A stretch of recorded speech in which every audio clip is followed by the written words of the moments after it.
Sigue al diputado Numan Salgado en su canal de YouTube, Numan Salgado. Y dale clic a la campanita. Nosotros vivíamos con 14, 15, 30 homicidios al día.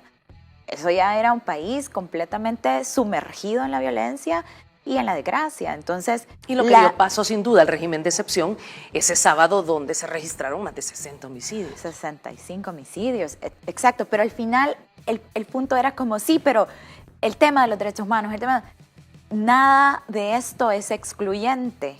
Sin embargo, hay que tomar medidas y las medidas deben ser fuertes. Las medidas deben ser contundentes. De lo contrario, no es posible bajar. Entonces, es como si de repente se pone primero el derecho de una estructura a funcionar cuando es una estructura delictiva. Y yo en su momento hice la comparación. Yo decía, miren, me extraña. Yo creo que todos recordamos los ataques terroristas en World Trade Center. Por supuesto. Y en el momento que Estados Unidos decide, encuentran a los responsables y todos sabemos que hubo como una figura muy, muy polémica que fue Osama Bin Laden. Hay un punto en el que todo el país se une porque encuentran al responsable. Obviamente tenía toda una estructura para trabajar, no lo hizo él solo. Sin embargo, hay una unión en cuanto a hay un enemigo concreto y esa persona es el enemigo de todos nosotros. Seas republicano, demócrata, centro o de donde seas. En El Salvador, el fenómeno ha sido contrario. La oposición tomó un bando que no es la población salvadoreña. Y ahí fue donde todos dijimos, ¿qué pasa? Y todo empieza a encajar en cuanto a que, lo que decía el presidente en la nota que ustedes presentaron, el gobierno decidía y negociaba cuántos salvadoreños se iba a permitir que murieran por día, según la conveniencia. La población está sumamente clara.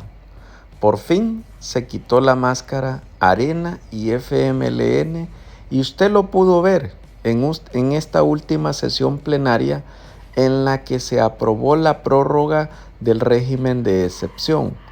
No votó Arena ni votó FMLN. Ellos han sido fiel al pacto que han tenido con estos grupos de pandilla durante sus 30 años que gobernaron.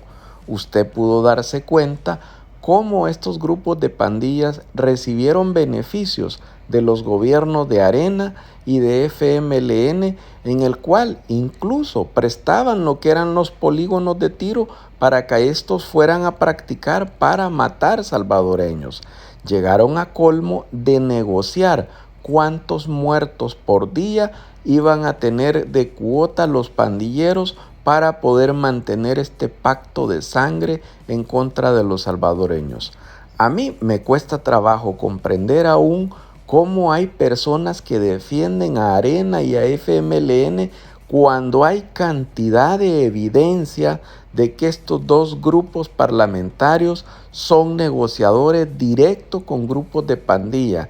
Es lamentable que todavía haya personas que apoyen a estos dos grupos parlamentarios que votan en contra del pueblo salvadoreño.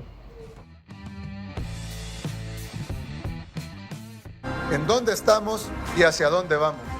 2022 se encamina a desplazar a 2021 como el año más seguro nunca antes registrado. Sumatoria de los homicidios que se registraron desde ese año 2015 hasta el 2019, cuando inicia la gestión del presidente Nayib Bukele. Son cifras desgarradoras, son cifras que solo pueden comprender quienes han perdido o quienes hemos perdido un ser amado a consecuencia de la delincuencia, y son miles y miles y miles de familias. El tema sin duda es seguridad. 34,000 miembros de pandillas capturados en un régimen de excepción que usted ha brindado su voto como diputada, y quisiera su análisis al respecto. Así es. Como bien lo decías, son miles de vidas las que se han perdido de salvadoreñas y salvadoreños, incluso niñas y niños que han sido obviamente afectados por un tema de violencia, familias que se han quedado sin un padre, sin una madre, sin un hermano. gracias a la violencia y también hay que decirlo, en un periodo en donde supuestamente estábamos en el periodo de paz, en el periodo de los acuerdos de paz. Y la verdad es que como país lo que nosotros tenemos que hacer es el análisis hacia adentro, desde cuando nosotros realmente estábamos viviendo todas estas cifras desgarradoras y básicamente nos trae que desde finales de los 70s el país empezó a vivir estas grandes movilizaciones sociales que daban de resultado masacres en el momento en el que el gobierno o los gobiernos de ese entonces sacaban a la Policía Nacional, a la famosa Policía de Hacienda, para ir a controlar en el momento que decían que eran de una comunidad o de otra, que lo decía Zudui, simplemente ya no te daban trabajo porque las empresas no querían contratar a nadie que viviera en esas zonas. Entonces se conocían como las zonas rojas o las zonas calientes, por ejemplo, en toda el área metropolitana de San Salvador, que nosotros lo conocimos súper bien cuando estuvimos en la alcaldía. Y al final, todo esto ha desencajado al país completamente. Entonces, queríamos, por un lado, los discursos eran de crecimiento económico y de la necesidad del crecimiento económico, pero por otro lado, el tejido social estaba completamente roto y la gente estaba viviendo el peor momento de su historia, sin poder desarrollarse económicamente, sin poder desarrollarse a nivel emocional, educativo, con la psicosis de entrar a tu casa, con la psicosis que tenés si salís de la colonia, con la psicosis de no encontrarte a nadie de la pandilla contraria de donde tú vivís, ni siquiera que tenés un familiar que está metido en la estructura o algo así, no, de donde tú vivís, para que no se dé cuenta de que tú vivís ahí y que no te vaya a pasar nada. Yo creo que toda madre y todo padre ha estado pensando siempre, primero Dios, que mi hijo regrese. Entonces, o cada vez que salís a trabajar, primero Dios, que no pase nada. Llegás, esta es una de las cosas, llegás a un semáforo, ves para todos lados porque no sabes en qué momento te puede pasar algo. Esta psicosis colectiva que hemos vivido al punto de que ya no nos interesa saber quién es nuestro vecino de la par, porque te da miedo que vaya a tener algún tipo de nexo o que vaya a salir mal. Entonces, al final todos nos encerramos, se levantaron muros de colonias a colonias, ahora las calles ya no se pueden circular tranquilamente porque hay portones, hay muros, ya no puedes entrar. Y realmente yo veo estos 126 días, contando el de ayer, con 0 homicidios que hemos logrado desde junio de 2019 hasta ahora. Veo también las cifras impactantes que tienen que ver con estos más de 34,000 pandilleros que se han capturado, que forman parte de la estructura o que son colaboradores de la estructura, y también la relación directa de esas capturas con la reducción a 0 de homicidios en El Salvador. Pasada con 0 homicidios.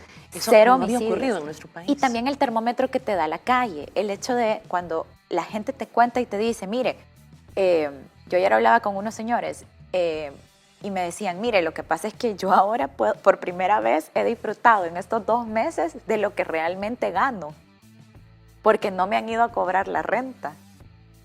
Y yo no sabía que era eso, o sea, si yo tengo años pagando renta. Entonces, por primera vez que no les cobran la renta, por primera vez la gente sabe cuánto realmente gana.